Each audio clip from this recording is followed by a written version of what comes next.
Merci, monsieur le directeur. Permettez-moi de saluer chacun, monsieur le président, monsieur le doyen, monsieur le président du comité d'orientation stratégique. Mais je me permettrai surtout, chers amis, de saluer mes filleuls.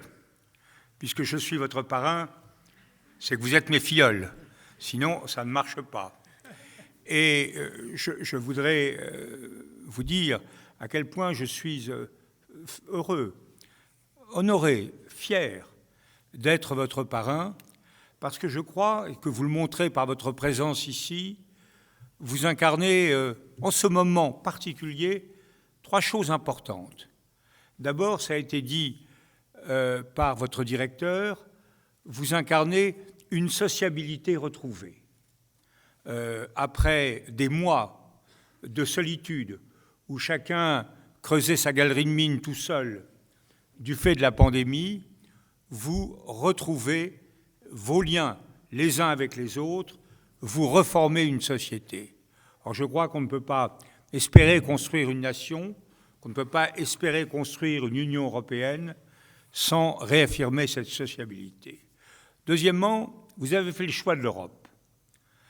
C'est un choix qui ne va pas de soi en ce moment. L'Europe est mal aimée, l'Europe est contestée, l'Europe est brocardée. Le choix que vous avez fait montre que vous considérez par-delà la conjoncture, les moments, que c'est quelque chose d'essentiel. Et je vous dirais que j'ai consacré personnellement l'essentiel de ma vie publique à la construction européenne, avec parfois, il faut le reconnaître, le sentiment de labourer la mer, comme disait Simon Bolivar, qui n'avait pas incarné l'unité européenne, mais l'unité sud-américaine, qui était encore plus difficile à réaliser. Et je pense que ce choix de l'essentiel vous honore. En choisissant une discipline qui vous place au cœur de l'Europe, vous choisissez sans doute le lieu stratégique le plus important pour construire votre avenir, le vôtre personnellement, celui qui sera celui de vos familles, de vos enfants à l'avenir. Je crois que là, vous faites preuve de courage, de discernement. Et ensuite, c'est le droit. Et je dois dire que je suis magistrat à la Cour des comptes, formation, après avoir été professeur de lettres. J'ai toujours hésité entre ces 2 vocations, donc je suis devenu un homme politique, faute de pouvoir choisir. Et je crois que le choix du droit, c'est un choix essentiel, là aussi, dans notre société. Nous sommes détruits par les émotions, par le flou, par l'approximatif. Nous avons besoin de rigueur, nous avons besoin de raisonnement, nous avons besoin de construction logique, de construction rigoureuse. Nous savons que c'est sur la base de cette rigueur que peuvent s'établir entre les hommes, entre les êtres humains, des relations fortes et des relations authentiques, qui ne sont pas biaisées par les faux sentiments, les fausses émotions, les approximations de tous ordres. En ce moment, on a besoin de société, on a besoin d'Europe, on a besoin de rigueur, et vous incarnez ici, aujourd'hui, ce triple besoin. Je vous en félicite et je vous en remercie. Je ne dirai pas comme... évidemment, je ne résiste pas au plaisir, je vais être trop long évidemment, je ne résiste pas au plaisir de dire que dans la situation analogue, le président Bush, qui avait des défauts mais qui avait aussi des qualités, avait célébré comme ça des étudiants, il remettait des awards aux étudiants, et il avait fait ce discours que je trouve assez drôle, puisque vous avez évoqué ceux qui étaient lauréats et ceux qui ne l'étaient pas.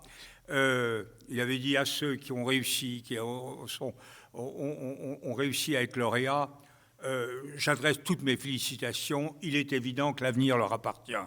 Mais aux autres, et c'était Bush qui parlait, qui avait été un élève extrêmement médiocre, moi aussi j'ai été renvoyé des lycées quand j'étais gosse, il disait, pour les autres, ne vous inquiétez pas, vous pourrez toujours devenir président des États-Unis.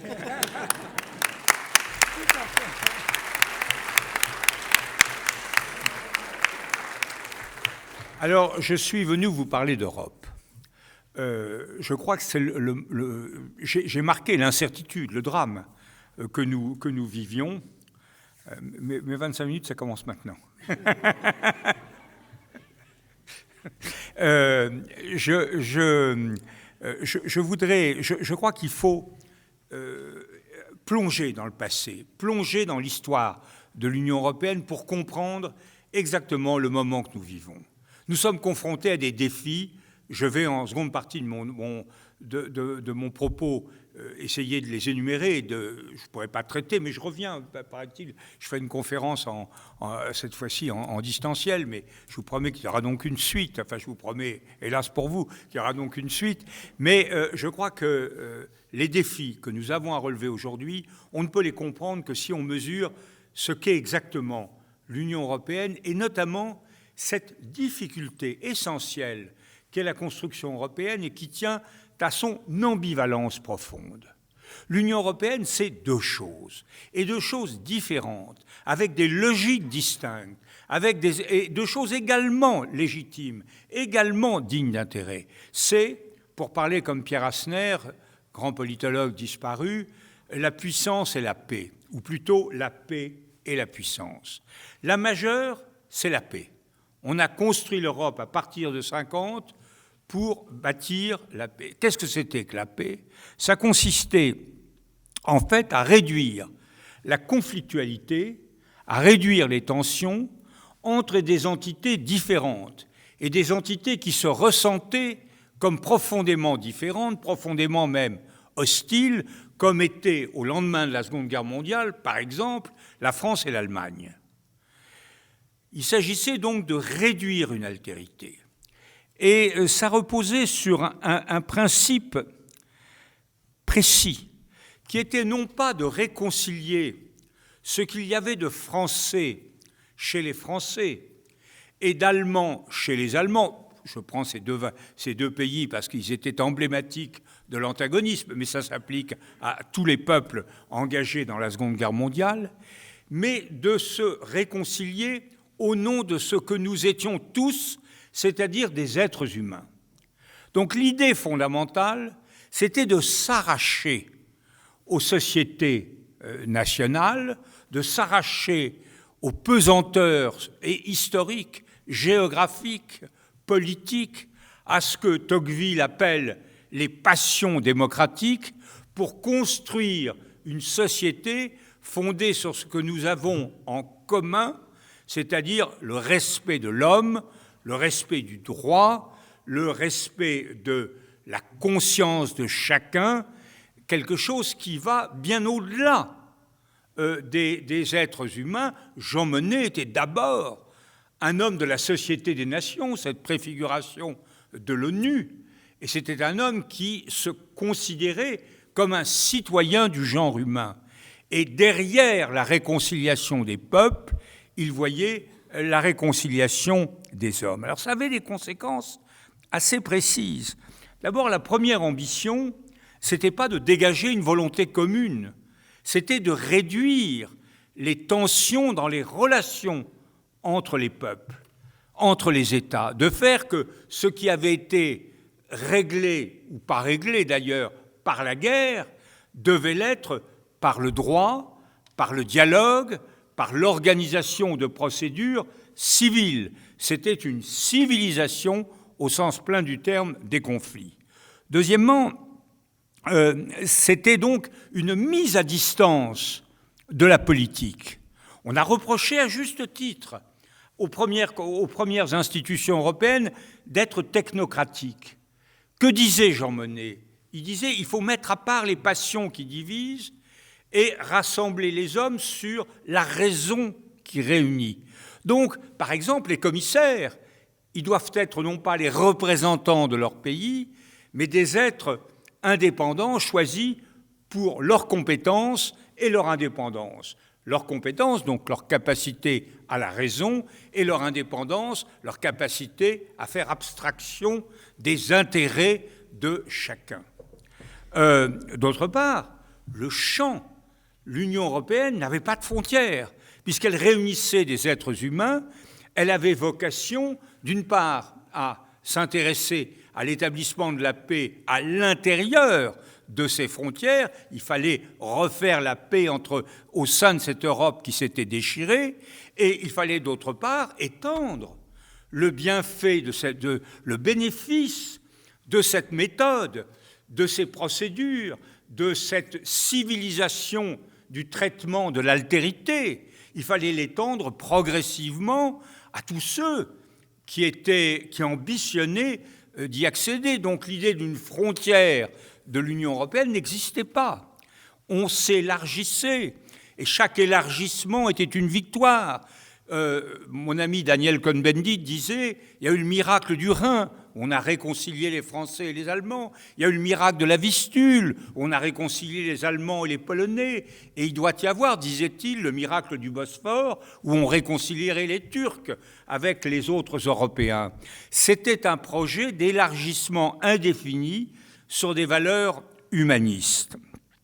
Est-ce que c'était naïf ? Oui et non. Oui, c'était naïf, parce que ça supposait, et c'est là où nous sommes interpellés maintenant, que les valeurs qui nous réunissaient étaient fondamentalement partagées. Certes, il y avait le système soviétique. C'était un autre système. On ne l'acceptait pas. Mais c'était un autre universel auquel on était confronté. Mais à l'intérieur du système, tout le monde avait vocation à le rejoindre. Et d'ailleurs, on a eu le sentiment, l'illusion, avec la chute du mur de Berlin et l'effondrement de l'Union soviétique, qu'on avait gagné la partie et que maintenant, les valeurs universelles qui étaient celles de l'Europe étaient non seulement universelles, mais qu'elles seraient effectivement celles de toute la planète. Ça, on a vu que c'était faux. Et j'y reviens dans la seconde partie. Deuxièmement, mais ce n'était pas naïf. Pourquoi ? Parce que c'était porteur de quelque chose, d'une méthode qui était géniale, qui était vraiment, qu'on doit d'ailleurs assez largement à Jean Monnet. Je la résumerai d'un mot qui pourrait être un peu paradoxal, mais qui pourrait être la devise de l'Union européenne, qui est « égoïsme bien ordonné commence par les autres ». C'est-à-dire le contraire de l'adage sur lequel charité bien ordonnée commence par soi-même.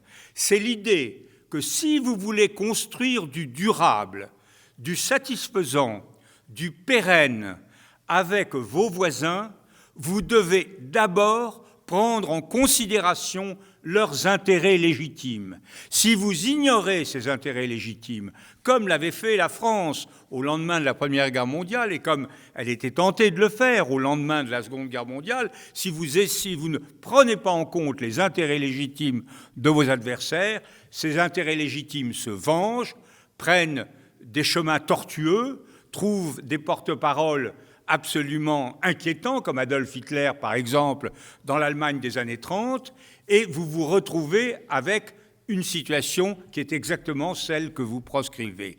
L'idée européenne, c'est que si chacun fait l'effort de définir l'intérêt légitime de l'autre, sans sacrifier évidemment le sien, et construit sur cette base, vous pouvez bâtir la paix durablement. Eh bien, cette idée-là, elle est absolument centrale et elle doit être maintenue. Alors voilà ce qu'était le projet de la paix, un projet tourné vers l'intérieur de l'Union européenne, tourné vers l'exaltation de la raison, tourné vers peu d'ambition au bout du compte, sinon de pacifier les échanges, pas de volonté commune, mais un immense effort de rapprochement des peuples et de reconnaissance des intérêts de chacun. Le second aspect est différent. C'est la puissance. L'Europe de 1945, c'est un monde détruit. C'est une civilisation magnifique, celle des Lumières, celle de la séparation laïque, dit-on en France, du spirituel, du temporel et de l'intellectuel. C'est le progrès des sciences. C'est tout cela brisé par les Européens eux-mêmes au nom d'une double déviation bolchevique et nazie absolument monstrueuse. Il ne reste rien en 1945. L'Europe de 14, c'était tout. L'Europe de 45, ce n'était plus rien. Que devait-elle devenir, pour paraphraser Sieyès, à l'avenir, quelque chose? Et il fallait donc reconstruire une puissance, reconstruire une civilisation, partir d'un enracinement.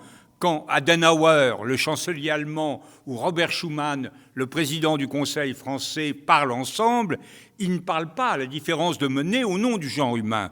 Ce sont des rénants, des catholiques, héritiers d'une civilisation romaine. Je vous rappelle que la capitale administrative de Rome était en Allemagne, en réalité, c'était à Trèves que s'organisait la gestion administrative de l'Empire romain, depuis le mur d'Adrien jusqu'au fin fond de l'Espagne. Ensuite, ça a été replié sur Arles quand la pression barbare a été trop forte, mais c'était à Trèves. Donc tout cela était quelque chose que ces deux personnages que je viens de citer avaient en commun. Et à ce moment-là, vous êtes dans une autre logique très intéressante. Vous ne défendez plus un universel, vous défendez un particulier, une civilisation particulière qui a eu ses fautes, ses torts, ses horreurs, mais qui mérite d'être défendue. Vous la mettez en situation d'être forte en appliquant un principe de synergie. L'union fait la force, disent les Belges, qui le disent et le pratiquent assez peu. Vous pratiquez, vous donnez une logique synergique, et alors vous êtes confronté à une situation plus intéressante politiquement. C'est que vous défendez non seulement des valeurs universelles, mais aussi des intérêts particuliers, que vous ne vous contentez pas de vouloir être exemplaire vis-à-vis du monde, une sorte de Saint François d'Assise des valeurs universelles, mais que vous voulez être aussi, avoir la réciprocité, et que quand vous faites une concession, le Chinois d'en face, ou l'Américain, ou le Russe, fasse la même concession. Et donc vous êtes dans une logique qui est de coopération, mais qui est aussi une logique de confrontation. Et donc vous redonnez à votre projet politique la dimension que Max Weber donnait à la politique, c'est-à-dire un va-et-vient entre les valeurs, c'est-à-dire l'universel, et le réel, c'est-à-dire la défense de collectivités particulières ici et là. Et alors, cette tension, elle n'a pas existé jusqu'à la chute de l'Empire soviétique. On a eu le sentiment de défendre à la fois des valeurs universelles, celles du monde libre pour être sommaire, et de défendre un précaré, qui est à peu près le précaré carolingien, et de défendre donc à la fois un territoire et des valeurs universelles. Et nous sommes, depuis la chute du mur, l'effondrement de l'Empire soviétique, et donc depuis le traité de Maastricht pratiquement, nous sommes confrontés à une situation tout à fait différente. C'est que nous avons découvert, premièrement, que nos valeurs n'étaient pas reconnues comme universelles. Nous sommes maintenant confrontés, et c'est essentiel, à des peuples. Nous avons eu l'illusion, c'est la fameuse phrase de Fukuyama, la fin de l'histoire est arrivée, le monde se réconcilie autour des valeurs libérales universalistes de la Charte des Nations Unies. Eh bien non. Nous avons en face de nous une Chine qui a pratiqué la dichotomie entre le capitalisme qu'elle a accepté et la démocratie qu'elle a complètement refusée. Nous avons une évolution russe qui s'est resserrée à partir de Poutine sur des valeurs très autoritaires. Nous avons un progrès un peu partout de ce qu'on appelle les démocratures, y compris chez nous, en Hongrie par exemple, en Turquie. Et nous avons le retour de valeurs traditionnalistes extrêmement peu démocratiques, comme ce que nous observons en Pologne. Et même aux États-Unis, nous voyons bien que la démocratie américaine vacille, oscille entre des valeurs très profondément différentes. Et chez nous, il suffit de regarder ce qui se passe un peu partout pour voir que les valeurs qui sont les nôtres, qui sont la raison, le pluralisme, le respect de l'état de droit, le régime représentatif, sont partout mis en cause et battus en brèche. Donc, ce qui fait ce trésor particulier qu'était l'Europe, ce trésor-là, qui était ce monde que je viens de décrire, eh bien, il est profondément menacé. Et donc, nous devons, à ce moment-là, changer en partie de logique. Nous devons donc être dans des logiques, non pas de confrontation, il ne s'agit pas d'abandonner la coopération, mais en tout cas, il s'agit de se faire respecter. Il s'agit d'obtenir en échange de ce qu'on donne. Il s'agit de défendre des principes, de ne pas être naïf, de s'inscrire dans un système. Et alors là, je crois, et c'est ça que je voudrais dire, je reviens au défi. J'ai combien de minutes, madame ? Je crois que nous avons quand même 5 défis. Premièrement, la démocratie. Elle est mise en cause. Ce qui s'est passé autour de la Pologne est grave. Nous avions une querelle traditionnelle sur le droit, la suprématie du droit communautaire. Une querelle idiote, parce qu'il n'y a pas de question, il ne peut pas y avoir de suprématie ou de pas suprématie du droit communautaire. Soit le droit communautaire a la primauté sur le droit national, soit il n'y a pas de droit communautaire. Vous êtes de bons juristes, comment imaginer que le droit du contrat survive à l'affirmation de la supériorité du droit des parties sur le droit du contrat? C'est absurde. Hein, vous louez un appartement, si vous revenez chez vous en disant je suis d'accord à ce que j'ai signé avec le propriétaire, mais je vais payer 2 fois moins le loyer, ça ne va pas, il n'y a plus de bail. Bon. Donc c'est la même chose. Alors on a vu une querelle traditionnelle assez importante, parce que la Cour de justice disait même une décision de la Commission est supérieure à la loi fondamentale, la Constitution. Alors là, les constitutionnels disent il ne faut pas exagérer quand même, il y a une constitution nationale, c'est pas rien. Mais on s'arrangeait, on aménageait. Par exemple, en France, chaque fois qu'on avait une modification du traité qui pouvait entraîner une mise en cause de la Constitution, on changeait la Constitution. Et si on ne l'avait pas changée, on ne signait pas le traité. Donc on a procédé de la sorte. Mais il y avait des petites tensions. Mais ce qui s'est passé avec la Pologne n'est pas du tout de cette nature. Ce qui s'est passé, c'est non seulement la mise en cause du droit communautaire, mais c'est la mise en cause du principe démocratique de l'Union européenne. On a un État qui fait dire par un collège qui n'est pas du tout indépendant, qui est une ordre d'émanation de l'exécutif, parce que cette Cour constitutionnelle est aux ordres, que l'article fondamental de rattachement aux valeurs démocratiques de l'Union européenne, il ne l'accepte plus. Et il n'accepte plus alors qu'il l'a accepté antérieurement. C'est quelque chose de très grave, et je vous ferai remarquer une chose, c'est que c'est quelque chose qui nous affecte, nous autres, l'ensemble des membres de l'Union européenne, parce que la mise en cause des règles démocratiques en Pologne affecte le fonctionnement du système de l'Union européenne. Ça affecte la composition du Parlement européen, de la délégation polonaise au Parlement européen. Ça affecte la composition du Conseil des ministres. Si on a des ministres qui ne sont pas élus démocratiquement, on déséquilibre la démocratie. Ça affecte la Cour de justice européenne, puisqu'il y a un juge européen, etc. Donc c'est quelque chose qui ne concerne pas simplement la Pologne, mais qui nous concerne tous, qui concerne le fonctionnement même de l'Union européenne. Là, nous avons quelque chose d'essentiel, parce que le trésor particulier comme universel que représente l'Europe, c'est quand même le système représentatif, le respect de l'état de droit, le pluralisme de l'opinion, ce sont des valeurs essentielles. Donc là, nous avons un défi à relever, il faut le relever intelligemment, avec le concours d'une grande partie du peuple polonais, qui reste très attaché au maintien dans l'Union. Le deuxième défi, c'est le défi démographique. Et ça, je trouve que la Commission a tout à fait tort de n'en pas parler. Nous vivons un effondrement de la démographie européenne, que ce soit en Espagne, en Italie, en Allemagne. La France a longtemps résisté, mais elle vacille. La Suède a longtemps résisté, mais elle vacille. Nous avons donc une menace de disparition de l'Union européenne. Alors il ne s'agit pas de faire des mômes pour l'État, hein. C'est pas ça que je veux dire. Mais il faut avoir un équilibre. Il faut sans doute maintenir l'immigration, mais il faut que cette immigration se fasse dans des conditions infiniment plus intelligentes, plus rigoureuses qu'aujourd'hui. On doit réussir l'intégration, ce qu'on n'a pas fait, et il faut en même temps essayer de développer le maintien d'une population locale, autonome.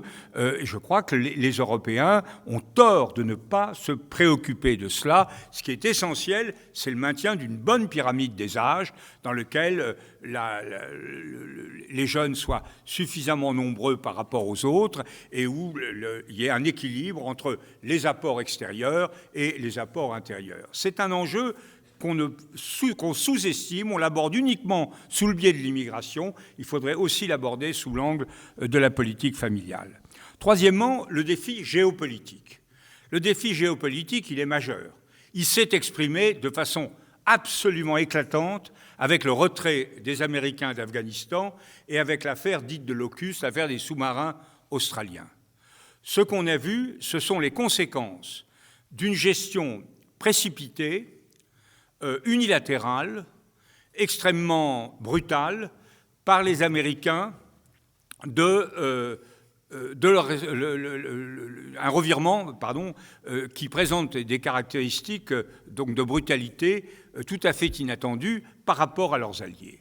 Et c'est la conséquence, très maladroitement orchestrée par les Américains, d'un phénomène réel et que nous devons aborder avec sérénité et détermination, qui est le pivot, le fameux pivot de M. Obama, qui fait que les Américains disent l'Europe, avant la guerre, c'était notre modèle, après la guerre, c'était notre protégé, et maintenant, ce n'est ni notre modèle ni notre protégé, c'est l'objet de notre indifférence ou d'une indifférence accrue. Ce qui nous préoccupe, c'est la Chine.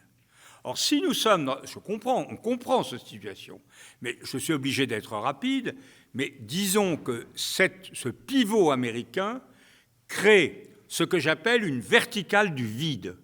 Depuis le cercle polaire jusqu'au sud de l'Afrique, en passant par l'Europe, en passant par la Méditerranée, où la 6e flotte n'est plus qu'un souvenir, en passant par le Maghreb, l'Afrique, en passant par le Moyen-Orient, dans lequel les Américains se dégagent brutalement et massivement, nous avons un vide géopolitique qui doit être comblé et qui ne peut l'être que par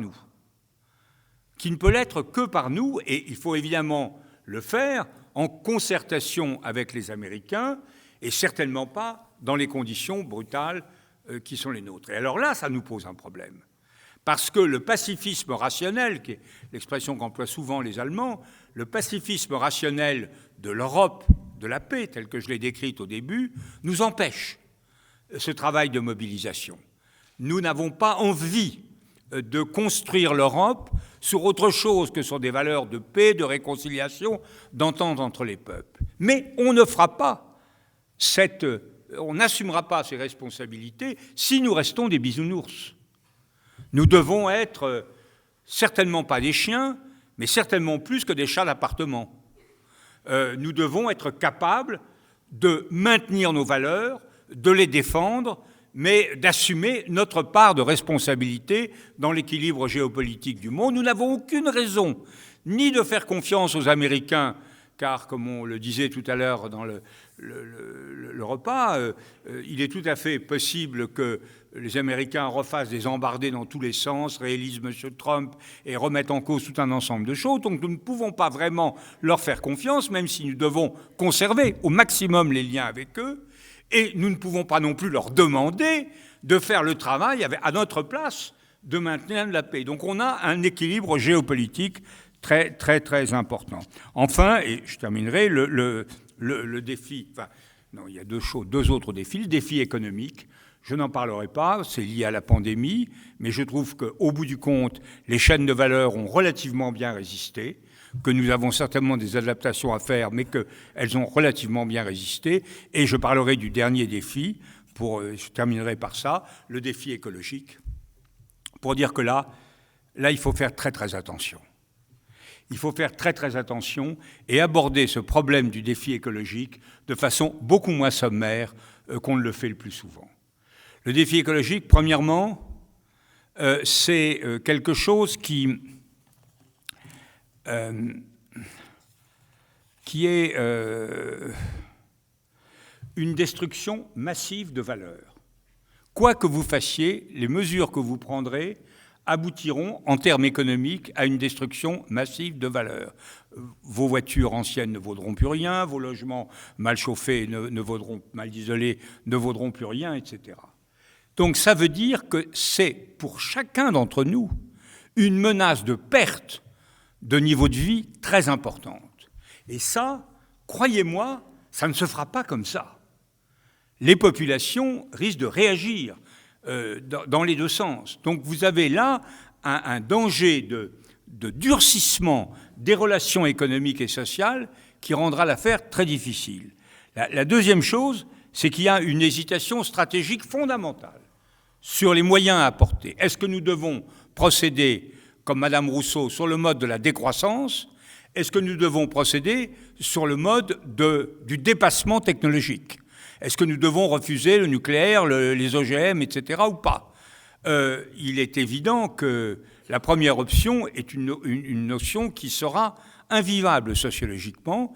La seconde, nous ne sommes pas habitués à ça. Et pourtant, le problème se pose. Le problème de la surpopulation mondiale est-il compatible avec le développement de l'agriculture bio? Je n'en suis pas sûr. Est-ce qu'on peut faire l'économie du nucléaire? Je ne suis pas un nucléariste forcené, loin de là. Mais compte tenu de ce que dit le GIEC, c'est qu'il y a une échéance extrêmement rapide. Est-ce que sur les 20-25 ans qui viennent, le nucléaire n'est pas notre manière de traiter ce problème, même si je suis convaincu que le nucléaire ne sera pas l'énergie du XXIe siècle. Donc il y a des échéances sur les